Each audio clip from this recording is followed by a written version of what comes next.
주님께서 여러분과 함께 루카가 전한 거룩한 복음입니다.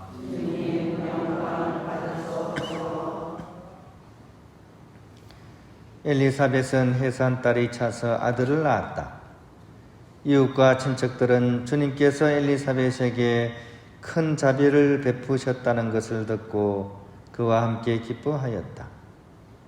8회째 되는 날 그들은 아기의 할례식에 갔다가 아버지의 이름을 따서 아기를 즈카르야라고 부르려 하였다. 그러나 아기 어머니는 안 됩니다. 요한이라고 불러야 합니다. 하고 말하였다. 그들은 당신의 친척 가운데에는 그런 이름을 가진 이가 없습니다. 하며 그 아버지에게 아기의 이름을 무엇이라 하겠느냐고 손짓으로 물었다. 즈카르야는 글쓰는 판을 달라고 하여 그의 이름은 요한이라고 썼다. 그러자 모두 놀라워하였다. 그때 즈카르야는 즉시 입이 열리고 혀가 풀려 말을 하기 시작하면서 하느님을 찬미하였다. 그리하여 이웃이 모두 두려움에 휩싸였다. 그리고 이 모든 일이 유다의 온 산악지방에서 화제가 되었다. 소문을 들은 이들은 모두 그것을 마음에 새기며 이 아기가 대체 무엇이 될 것인가 하고 말하였다. 정녕 주님의 손길이 그를 보살피고 계셨던 것이다. 아기는 자라면서 정신도 굳세어졌다. 그리고 그는 이스라엘 백성 앞에 나타날 때까지 광야에서 살았다. 주님의 말씀입니다.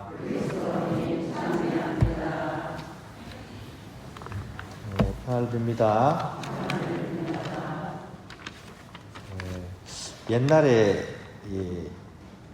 영화 중에 늑대와 함께 춤을, 혹시 그런 영화 보신 기억이 있습니까? 늑대와 함께 춤을. 아마 이렇게 어떤 만남과 소통에 대한 그런 내용을 담고, 특히 이제 서구 문명이 아주 폭력적인 방식으로 아메리카 이제 인디언들에 대해서 이제 접근할 때 벌어진 그런 이야기들을 이렇게 그걸로 삼아가지고 만든 그런 아주 아름답고 의미 있는 그런 영화였습니다. 이 늑대와 함께 춤을이 영화 제목이기도 하면서 동시에 남자 주인공의 이름이기도 했습니다. 이렇게 아메리카 인디언이 봤을 때 이 남자 주인공이 늑대하고 막 같이 어울리는 걸 봤거든요. 그러니까 늑대와 함께 춤을 춘다. 그래가지고 이름을 그렇게 지었던 거죠. 이 수족인데, 그죠? 이 수족이 이름 짓는 방식이 대부분 이런 식이었습니다. 여자 주인공의 이름은 주먹쥐고 일어섰습니다. 주먹쥐고 일어서서. 누군가 막 그 여자 주인공을 되게 괴롭혔어요. 그러니까 막 주먹쥐고 일어서가지고 가서 막 밀쳐버렸거든요. 그래서 이름이 주먹쥐고 일어서서. 재밌지 않습니까? 이름이 보면 바람 속의 갈기머리, 뭐 이런 이름도 있을 거고, 그죠? 또 웃다가 턱 빠져, 이런 것도 있지 않겠습니까? 막 웃다가 턱이 빠지면, 그죠? 웃다가 턱 빠져. 게으른 사람은 뭐라고 해야 됩니까? 게으른 사람은 일하기를 싫어해, 그죠? 일하기를 싫어해. 아마 이렇게 아주 이름 짓는 방식이 아주 재미있을 것 같습니다. 어쨌든 이름이라는 것에는 한 사람의 그런 존재의 본질이 담겨져 있는 것으로서 우리는 그 이름을 불러주면서 그 사람이 본래의 모습으로 회복해 나가기를, 또 본래의 모습을 살아가기를 기대하면서 그 이름을 붙입니다. 예를 들어서 옛날 코미디언 기억나죠? 이름 하면 생각나는 게 있죠. 그 집에 하도 명이 짧아가지고 이 아이만큼은 이름을 잘 지어가지고 길게 살려고 이름 지었죠. 뭐라고 지었습니까? 김수한무, 거북이와 두루미, 삼천갑자, 동방산, 치치카포, 사리사리센터. 오래 산 사람의 이름을 다 붙여가지고 이름을 지었죠. 하지만 이 우스운 이름에도 이 자손이 정말 잘 살기를, 오래 살기를 바라는 그런 염원이 담겨져 있죠. 이름에는 바로 그런 것들이 들어가 있는 거죠. 오늘 복음 속에 요한이라는 이름이 등장합니다. 이 요한이라는 이름은 하느님의 은총, 또 하느님의 사랑, 하느님의 사랑을 받는 자, 이런 뜻들이 들어가 있습니다. 과연 이 이름처럼 세례자 요한은 그 출생에서부터 하느님의 은총이 주어진 이름입니다. 아주 태어날 때부터 기적적으로 출생을 했죠. 그죠? 어머니가 아이를 낳을 수 없는 아이였는데 잉태해서 이렇게 세상에 태어나게 됐죠. 이름 짓는데도 우여곡절이 많죠.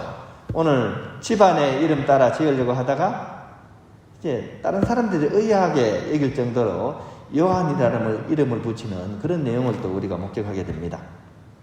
성장 과정은 아주 간략하게 오늘 나오죠. 오늘 복음에서는 그죠?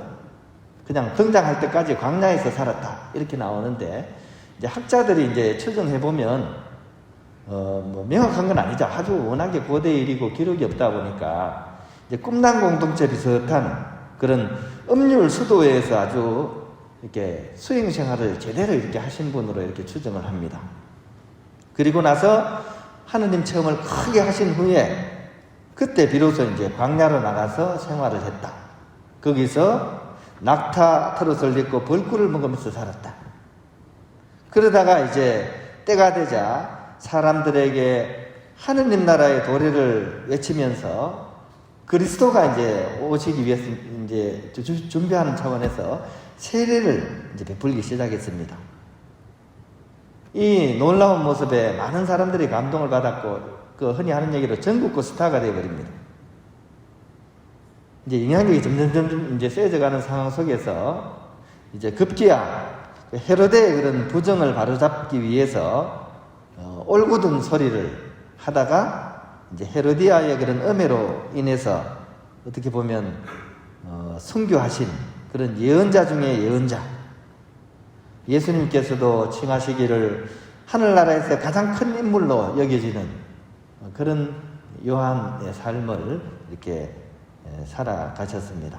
돌아가신 뒤에도 이렇게 사도행전 읽어보면 사후 한 30년이 지났는데도 불구하고 이 요한의 세례가 여전히 이렇게 베풀어질 정도로 아주 영향력이 컸던 그런 큰 인물이었습니다.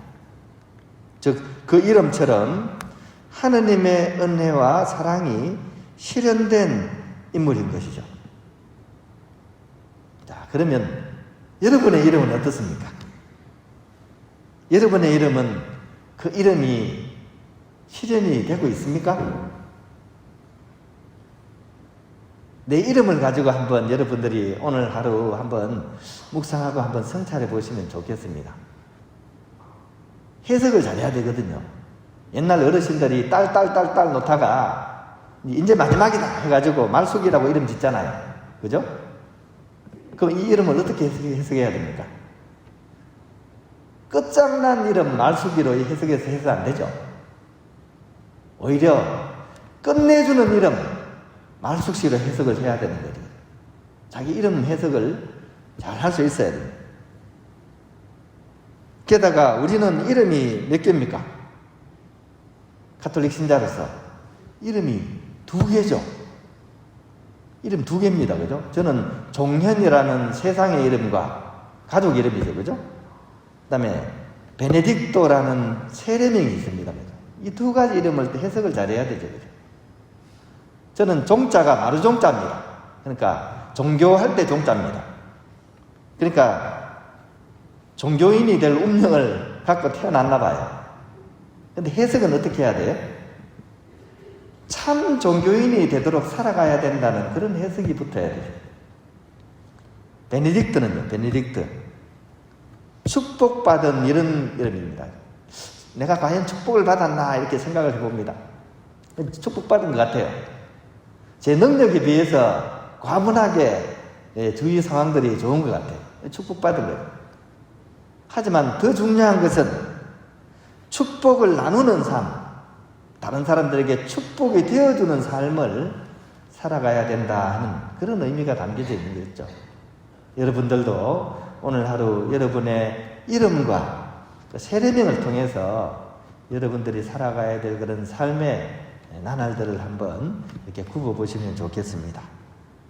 또한 오늘 우리가 기념하는 이 요한이라는 이름은 우리 모두의 공통 이름이라는 생각도 듭니다. 즉 하느님의 사랑을 받는 사람, 하느님의 은혜를 사는 사람으로서의 우리의 이름이고, 또한 우리가 공통적으로 이루어가야 될 그런 이름이라는 생각이 듭니다. 즉 하느님의 사랑과 은혜를 우리의 이웃들에게 나누는 사람, 그런 사람의 삶을 우리가 또한 요한 성인을 통해서 우리가 보고 듣고 배우고 또 내 삶이 되게 되는 그런 여정으로 우리가 나아갔으면 좋겠습니다.